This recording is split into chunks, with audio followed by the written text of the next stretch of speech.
MD জীবন জীবন হোসেন ভাই, ভাই মাফ করলে ভুল করে দিয়েন। অবশ্যই ভাই, জীবনে ভুল করা হচ্ছে সব থেকে বড় মহৎ কাজ। আপনি যদি মাফ করে থাকেন তাহলে অবশ্যই আপনাকে ভুল করা যাবে। এটা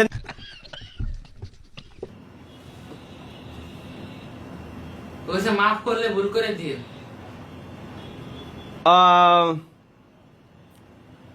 একটু আগে কিন্তু আমি সবাইরে অ্যানাউন্সমেন্ট মানে বলে দিছি যে প্লিজ লাইভ স্ট্রিমে আসার পর কেউ চুদলিংপং করবেন না। তাহলে কেন আমার ব্রেনের গুচ্ছা মারার জন্য তুমি এইভাবে উঠে পড়ে লাগছো? জাস্ট আমাকে বলো শোনা, প্লিজ। আমি একটু শুনতে চাই শোনা তোমার মুখ থেকে। কেন বারবার আমার উপরে কেন?